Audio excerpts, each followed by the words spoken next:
Ladies and gentlemen, welcome to a new episode of the Fintech Hunting Podcast. We have an incredible guest for you today. He is an industry powerhouse, an origination expert. He's a leading mortgage consultant. Please help me welcome Adam Klugh, mortgage consultant for Success Mortgage Partners. Adam, welcome to the show. Yeah, thanks, Michael, for having me. Oh, well, it is great to have you. Before we dive in and start talking mortgage and origination and everything, for our listeners who maybe don't know you, tell us a little bit about your background. How did you get into the mortgage industry?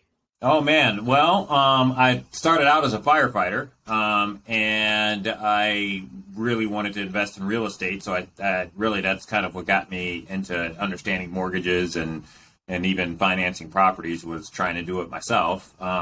And eventually I went back to school, got my MBA in finance, tried to figure out where I could go make a bunch of money in the finance sector, and realized that mortgage guys were doing pretty good. So I already kind of knew a little bit about the mortgage side of stuff. So I got my license and started writing loans from there. Oh, fantastic. Well, and the background of a firefighter, that's not the typical path that people take to being a mortgage originator. But to be honest with you, I mean, it seems like, especially in today's market, people are always putting out fires. You're always rushing to get a file. You're always getting that. So I'm sure some of those skills are quite transferable.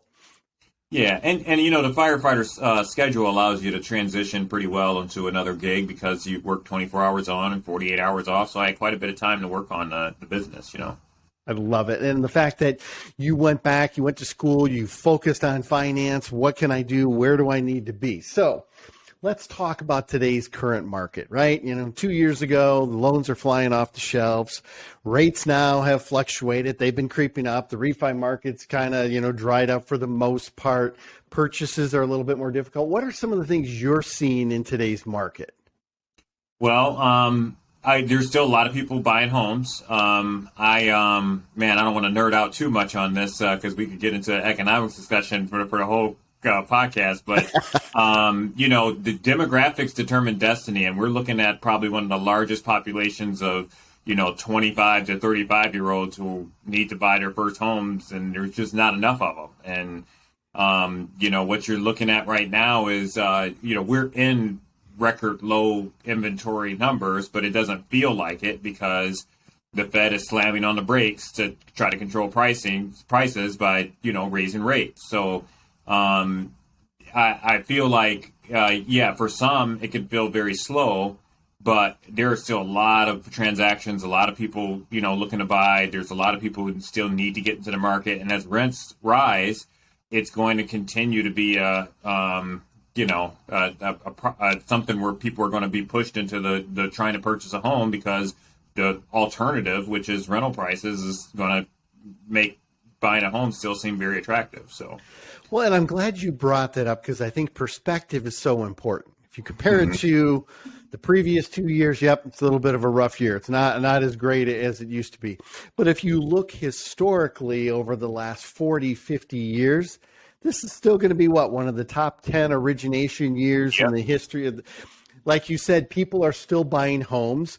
What I find, though, is as an originator, you got to be probably more strategic. The deals are a little bit harder to come by. You have to work a little bit harder. Walk me through where should LOs be spending their time and what are some of the pitfalls? What are some of the mistakes some LOs are making in this current market? I think the ones that are paranoid about the interest rate are passing that fear on to their customers. So that's probably one of the biggest pitfalls that I see. And it's also going to be where you're looking for loans, right? I mean, again, we talked about that demographic shift there. So if you were a loan officer that was working in an area without a lot of first-time home buyers, and, I actually come from a similar situation to this, to Sarasota, Florida, where there's lots of people with plenty of money to purchase cash. There's like over 70% cash purchases in my market. You're gonna see your loans drop off because that customer doesn't want to. It's not as easy of a decision to finance it when the rates are 7%. Right. So when you have the alternative to throw cash down, they're more likely to do that. But when you're talking about the person that doesn't have the couple $100,000 needed, they still have to have a loan, and that's got to be the customer that you're going after. That entry level or step up level buyer who needs the mortgage to get the house that they want. So let's talk about purchase transactions. One of the areas that I think a lot of loan consultants struggle with is, how do I foster and grow relationships with those real estate agents? If I'm going to really have success in purchase and first-time home buyers, how do I develop those relationships? What have you found that works? Well, I think face-to-face is important. As much as I try to do a lot over Zoom and things like that, the face-to-face transactions are a huge part of it. But also really taking advantage of the new contacts on the other side of a transaction. I mean, there's no better advertisement than you working in a transaction and impressing the listing agent on the other side of it. That's the easiest way to pick up a new relationship. And one of the things that I do is I send out BombBomb video updates, which if you're not familiar with BombBomb, it's just a quick email, video distribution, video email system where you can click a couple buttons and it sends it out. And I send that out, on a weekly basis to everybody on the transaction, and it gets them to see my face, so they know me as it's not a face to face where I'm sitting across from them, but they know who I am and associate the face with that. So it's a little easier for them to remember me, and they're also getting something every week that has my contact information on it, and they like it. It's just a fun little, I would call it almost a gimmick, Well, I love it because really what you're telling me is you've humanized your brand, right? Yeah. And when you can send out those videos while you would like to get face-to-face as much as possible, that's also one of the things that will limit growth when the market turns. So if you can come up with leveraging technology and different mechanisms like this where you're still in front of people, they're still seeing you, they're still recognizing Adam, you've built up that brand equity in a very powerful way, and it's also very duplicatable. You can send out a lot of those videos and everything. Look, you kind of shifted into a good topic, especially for a Fintech Hunting podcast. What are some of the other technologies that you use? What are some of the technologies you think are critical to your success? So there's a company called Medallia who has an app called Zingle, which is just a texting platform.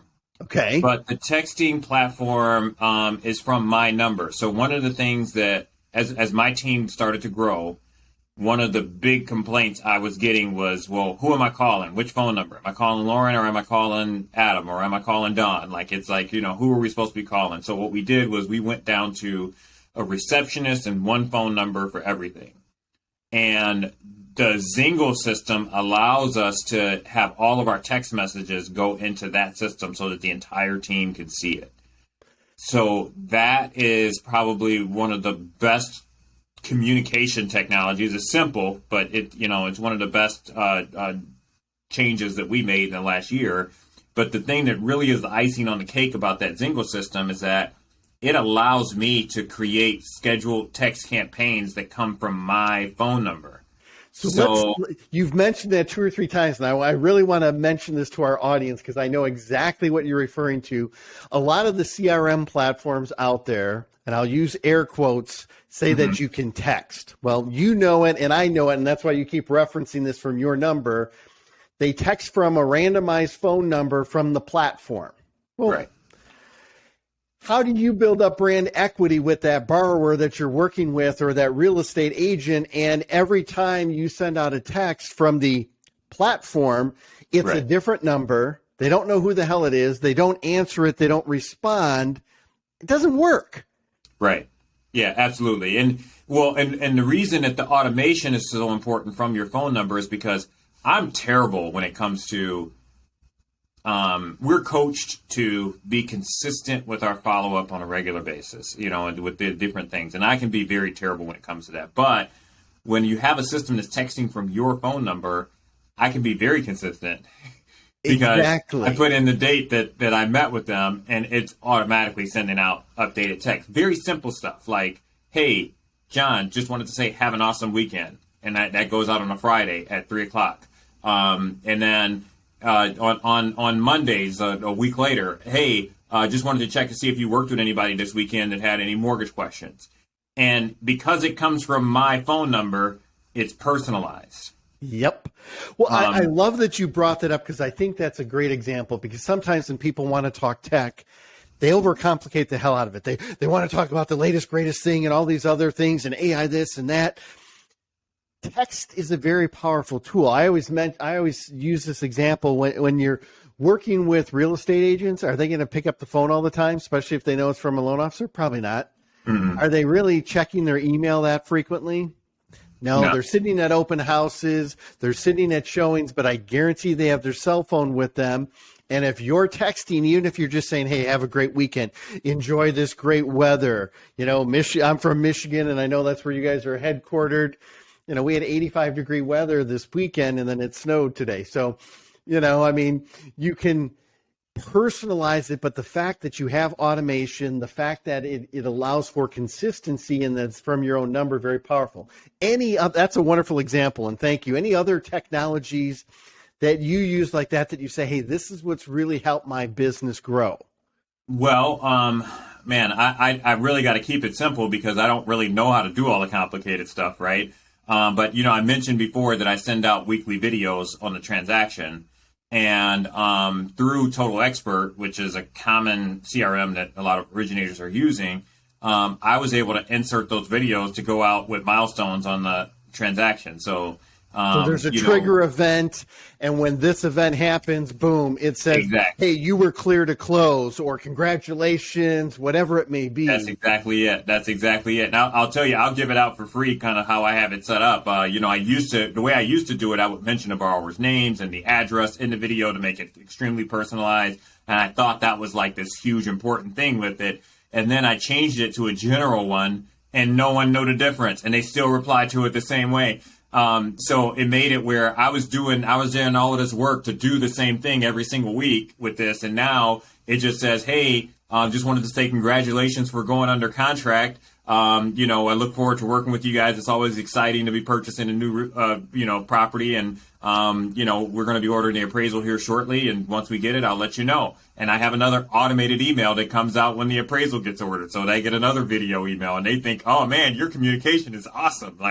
Well, and for the most part, it really is awesome. And I love that you bring this up. And there's a reason why we're having this conversation. I love what you're saying. I coach thousands of loan officers. And I think one of the biggest mistakes that they make is if in their head, personalization is I have to call Mary and Bob by name and I have to use this. And I can make it sound very personal and say, hey, I just wanted to let you know, congratulations, you have been clear to close. Yeah. Sounded personal. I never mentioned Adam's name, but then the power of duplication takes over. And once you have those triggers set up, you now have those videos for at least the next 6 months or the next year for every transaction. Right. And the nice thing about it, too, is that the personalization is still there because the email has the address in the subject bar and the person's name. Hey, Jamie, just wanted to drop this quick video to you. And then the video's there. So the personalization is still, you didn't really lose it, So, right. Yeah. I love that. That is a great example. Talk to me about what are some of the other things that you see for the rest of the year? Is the spring buying season gonna get going, heat up, get some momentum? Do you see it still let's wait and see where things go? What are you kind of anticipating for the next, quarter or two? Well, I feel like I'm about to talk a little above my pay grade here, but I can tell you my prediction. I think that the Fed is between a rock and a hard place right now because inflation's not going away.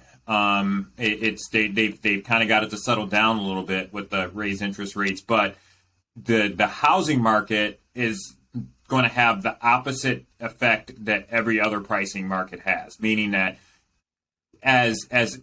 once inflation is under control, which is already starting to decrease, and the price of chicken and gas and everything like that, eggs and everything else, more normal, right?